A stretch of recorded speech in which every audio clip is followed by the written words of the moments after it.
Magandang hapon sa lahat po. Nagbabalik po tayo ulit sa ating YouTube channel po at saka sa ating FB page po. Mayroon na naman tayong magpag-uusapang barya po ng Pilipinas. Yung mga maliliit na po na barya. Andiyan po sa ating harapan.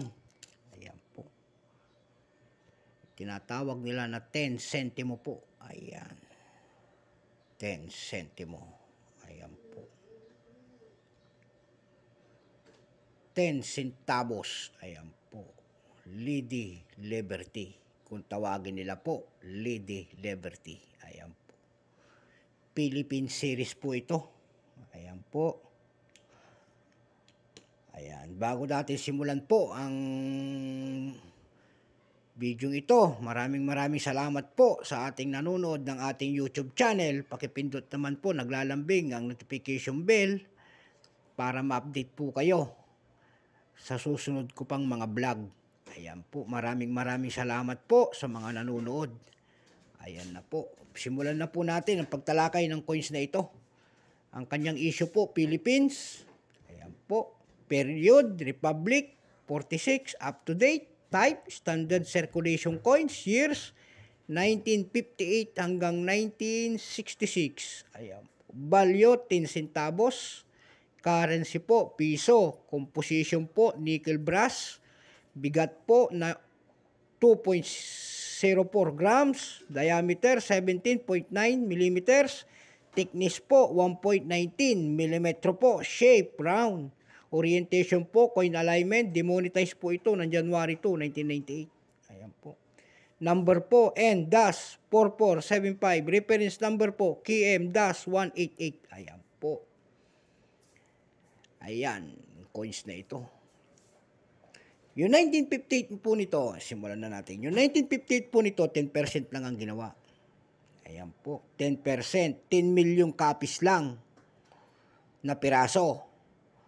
Presyo na po na appraisal noon, may presyo na po. Ang presyo noon po ay, yung verify niya ay 14 pesos. Yung almost uncirculated niya po ay 110 pesos. Yung 1960 nito, 34%. 17 million ang ginawa. Milyones na. Mayroon na rin price yun na appraisal niya. Yung extra fine, 20. Almost uncirculated, 26. Yung almost uncirculated po noon ay 60 pesos lamang. Kaya yung sinasabi nilang mamahal ang ganitong mga coins, hindi po.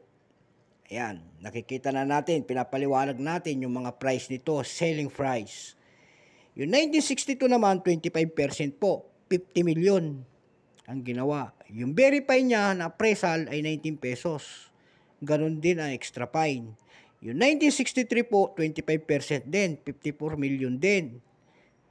Verify niya, 33 pesos. Yung almost uncirculated niya po ay 54 pesos. And then, almost uncirculated, 60 pesos. Yung 1964 po, Royal Mint ang ginawa. Yung po ay 43%, 100 million piraso. Yung almost uncirculated niya doon sa appraisal niya po ay 28 pesos. Yung almost uncirculated niya po ay 53 pesos lamang. Yung 1966 nito, ayan po. Ito yata yung 1966 eh. Ayan po, 63 pala to. Ayan po, 1966 niya. Ayan. Yung 1966 nito, ito po, 41% po, Denver Mint, 110 million copies. May appraisal din siyang price, 20 pesos yung verify niya, extra fine, 20. Yung almost uncirculated nito po ay 28 pesos lamang. Ayan po ang kanyang mga presyo. Dumako po naman tayo doon sa ating mga pinagkakakilanlan ng mga coins na ito. Yung numismatic.com po, kung magkano talaga ang mga selling price. Ayan po. Nakita natin doon sa numista po, yung 1960 po, ay mayroon nagbebenta. Ayan, tignan natin yung 1960. Ito po, ito. Ito, 1962 eh. Ayan po, 1960 po. Ito po. Yung 1960 po, may nagbebenta na po nito na $9. Mayroon din $2.99. Ayan po. Dako naman tayo doon sa ebay.com po. Yung 1962 at saka 1960, may nagbebenta doon po nito ng $2.99 at saka $2.40. Ayan po. Ayan, ang kanilang ano.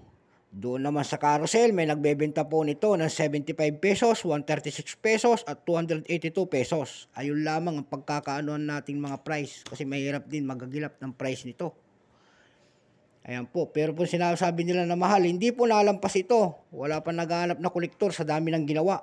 Biruin nyo. Isang 10 million, 70 million, 50 million, 50 million. Ayan po, 100 million, 110 million. Milyones. Ayan po. Ang ating vlog sa hapong pong ito. Magandang hapon po sa mga ating kolektor dyan. Luzon, Visayas, Mindanao po. Kung saan kayong panig ng mundo po. Hanggang dito na lang ang ating vlog. Ayan po. Bye-bye.